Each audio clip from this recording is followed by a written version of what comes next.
بسم الله الرحمن الرحیم. د بایزید روښان آثار. اول سیرات التوحید. بایزید روښان دا کتاب په پارسی او عربي ژبو لیکلی دی، یعنی نیمایي مسایل یې په پارسی او نیمایي په عربي بیان کړي دي. دا کتاب یې په 978 هجري قمري کال کې تالیف کړی دی. په دې کتاب کې بایزید د خپل کوچنیوالي احوال بیان او د خپل دعوت خبرې یې راوړي، او ورپسې پاچاهانو ته 3 نصیحته د توبې اصول او د پیر کامل صفات بیانوي. دا کتاب په یو باب کې د خپل تصوفي لارې مقامونه تشریح کړي. دا کتاب په 1952 عیسوي کال په پېښور کې چاپ شوی دی. دوهم مقصود المؤمنین. مقصود المؤمنین هغه کتاب دی چې بایزید روښان په عربي ژبه او د خپل مشر زوی شیخ عمر په غوښتنه لیکلی دی. دغه کتاب د دکتور میرولی خان د یوې څېړنیزې مقدمې سره په څېړنیز ډول په 1915 عیسوي کال په اسلام آباد کې چاپ شوی دی. ارواښاد پوهاند استاد حبیبي د ادبیاتو په تاریخ کې لیکي چې له ده کتاب څخه اوس موږ 2 خطي نسخو درک لرو، چې یوه په لاهور کې او بله د حیدرآباد د دکن په آصفیه کتابتون کې خوندي ده. د دې کتاب د لاهور نسخه 95 پاڼې لري او خط یې نستعلیق دی. پارسی ژباړه یې په سره خط او په تحت لفظي توګه ورسره لیکل شوې ده. بایزید روښان مقصود المؤمنین د خپل مسلک او 8 مقاماتو په هکله لیکلي دي. دغه کتاب ټول 21 بابونه لري چې په لاندې ډول دي: اول وعظ او نصیحت، دویم عقل، دریم ایمان، څلورم خوف، پنځم رجا، شپږم نفس، اووم شیطان، اتم قلب، نهم روح، لسم دنیا، 11 آخرت، 12 توکل او قناعت، 14 توبه او 8 نور بابونه یې د بایزید روښان د 8 مقاماتو یعنی شریعت، طریقت، حقیقت، معرفت، قرابت، وصلت، وحدت او سکونت په هکله دي. دریم فخر الطالبین. فخر الطالبین د بایزید انصاري په اثارو کې هغه اثر دی چې بایزید روښان د خپل خلیفه یوسف په لاس د بدخشان حاکم میرزا سلیمان ته د تبلیغ او تلقین په موخه استولی و. په حلنامه کې یې یادونه شوې ده، خو کومه نسخه یې تر اوس مهاله پورې تر ګوتو شوې نه ده او ژبه یې هم څرګنده نه ده. حلنامه د بایزید روښان ډیر مشهور کتاب دی او له ده څخه وروسته د ده مرید علي محمد مخلص لخوا بشپړ شوی دی. حلنامې ژبه پارسي ده. د موضوع له پلوه حلنامه په 3 برخو ویشل شوې ده. لومړۍ برخه یې د پیر روښان د ژوند روحاني او تصوفي منزلونو په هکله ده. دویمه برخه یې د نوموړي د زامنو، لمسو او کړوسیو او د مغولو په وړاندې د هغوی د مبارزو، او دریمه برخه یې د روښان د کړوسیو او کودیو لکه رشید خان، میرزا خان او نور احوال بیانوي. د حلنامې یوه ډیره نادره نسخه چې 526 مخه لري د علیګړ په ختیځ کتابتون کې په 370 او 1920 نمبر باندې خوندي ده.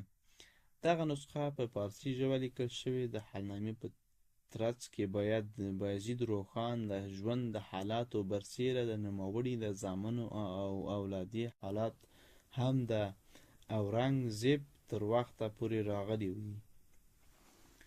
پنځم تذکره یا د علم رساله.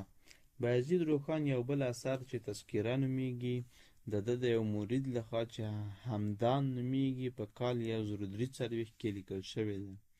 دغه رساله د لومړي ځل لپاره د ارواښاد دوست محمد لخوا د آریانا مجلې د 1449 هجري قمري کال د لیندۍ او مرغومي په ګڼه معرفي کړل شوه او وروسته د پښتو ټولنې لخوا په کال 1455 هجري قمري کې د روښاني رسالې په نامه چاپ شوه. وروسته په کال 1464 کې د علم رسالې تر سرلیک لاندې چاپ شوې ده، خو اصلي نوم یې تذکره ده لکه خپله بایزید روښان وایي. دا تذکره د علم رساله نومینه په حالنامه کې هم د تذکرې په نامه یاده شوې ده. په دې رساله کې دینی احکام او ځینې فقهي او عرفاني مسایل په نظم بیان شوي. د بایزید روښان دا رساله د اوږدو قصیده ډوله نظمونه په قالب کې اوډل شوې ده. پایل یې په دې بیت کې شوی دی: میا روښان ویلي دینه دا سړی دی نه غوږینه. او پای کې دا لاندې بیتونه راغلي دي: دا تصنیف د میا روښان دی، سړی یې دی نه غوږینه. خدای د پاره دی احساس کا چې غلطي پکې مومینه. د روښاني رسالې تر نامه لاندې چاپ شوې بڼه یې د ښاغلي دوست په سریزه تحلیل، تحقیق او شننه او د محمد شیرین سنګري په اهتمام د پښتو ټولنې لخوا چاپ شوې ده. په پیل کې د استاد روحي او ښاغلي خدمتګار څېړنمل دوست نظریات او څرګندونې راغلي دي. ورپسې د رسالې لیکلې بڼه او وروسته هم د رسالې چاپي بڼه وړاندې شوې ده. په پای کې هم ښاغلي دوست د رسالې ویبپاڼه یا لغتنامه راوړې ده. خو اوس دا دی څرګنده شوه چې دا رساله تذکره نومیږي او د بایزید روښان اثر دی. بل د پښتو رسم الخط لکه څرنګه چې څرګنده ده، د پیر روښان د پښتنو د ځینو غږونو لپاره ځانګړي سمبولونه غوره کړي او د هغې د لیکلو بڼه یې ټاکلې ده چې ځینې یې نن ورځ هم د پښتو په لیکدود کې کارول کیږي.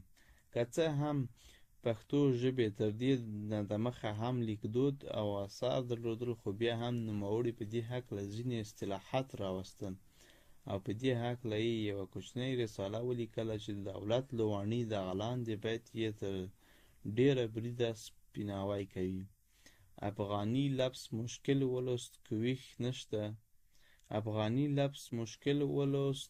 کویښ نشه، ورته وشوه کننده 14 حرفونه. د خیرالبیان کومه نسخه چې یو وخت د برلین په موزیم کې په 4093 نمبر خوندي وه او ښاغلي استاد بینوا هم د دغې نسخې یو عکس اخیستی و، ټوله 330 مخه لري او هر مخ یې 11 لیکې لري. او د دغې نسخې لومړی 14 مخه یې د لیکدود په باب دي چې کېدای شي همدغه 14 پاڼې همدغه د رسم الخط رساله وي.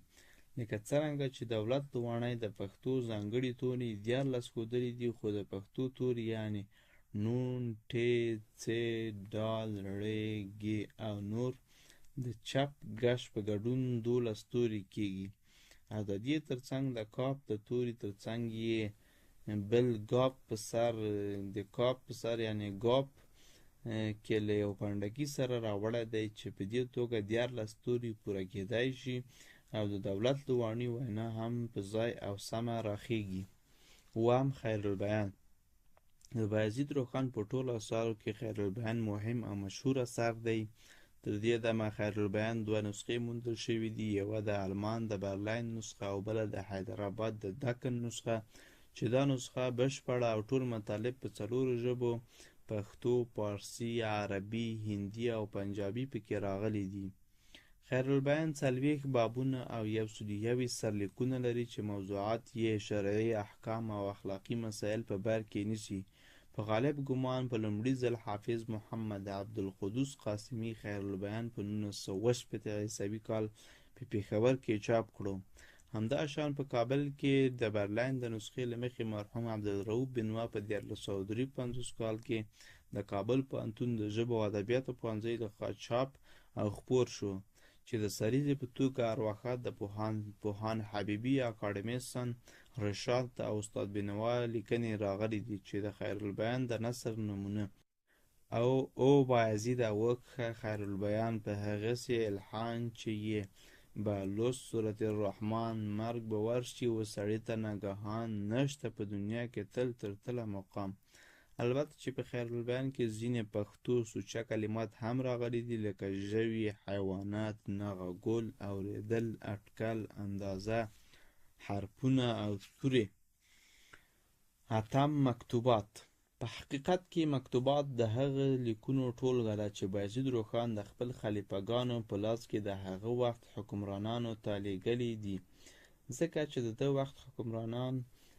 د وخت حکمرانانو ته خپل لیکونه له اثارو سره د خپلې لارې او مسلک د ترویج لپاره استول. ډاکټر جهانګیر د اورینټال کالج په مجله کې د یوې مقالې په ترڅ کې د روښان د لیکنو په ډله کې له مکتوبات څخه هم یادونه کړې ده، خو دا څرګنده نه ده چې مطلب یې همدغه مکتوباتو څخه دي یا د حالنامې یادونه یې کړې ده. نهم، فرحة المجتبی د بایزید روښان یوه بله منظومه پښتو رساله ده چې د پښتو اولسي شعر په آهنګونو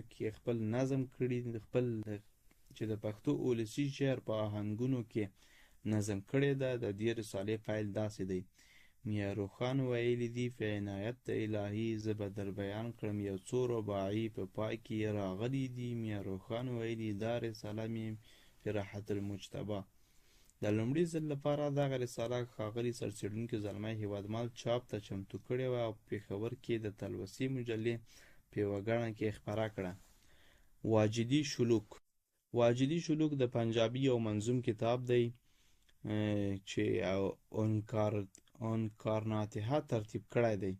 د دې اثر څخه څرګندېږي چې بایزید روښان د هند روایتو په هکله د کافي علم او معلوماتو خاوند و، خو علامه مرحوم حبیبي دغه اثر د بایزید په اثارو کې نه دی راوړی ځکه چې د دې اثر پته نشته او واجدي شلوک د نوموړي اثر نه شمېري او د تعامل وړ یې ګڼي.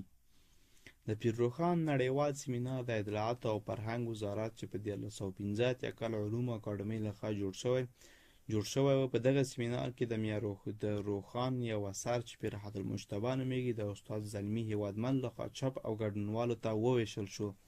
همداراز د حالنامې له قوله بایزید روښان د سلوک او ورزم سرودونه هم جوړ کړي و او د ده له 6 سرودونو څخه یې هم یادونه کړې ده. 11 عریان الغیب د بایزید روښان یو نادر فلسفي اثر دی چې د دې نسخې په هکله پروفیسور عبدالخالق رشید داسې لیکلي دي: دغه نسخه چې دلته زما د څرګندونو موخه ده پر هغې باندې د لیکلو نیټه نه ده کښل شوې. دغه اثر د بایزید هادي مسکین په ژوند لیکل شوی دی. نسخه په فارسي ژبه او په ښکلي نستعلیق خط باندې لیکل شوی.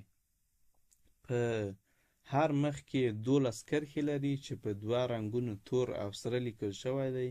ټول 282 مخه دي. موضوع عرفان او تصوف ده. دغه نسخه تر اوسه نه ده چاپ شوې.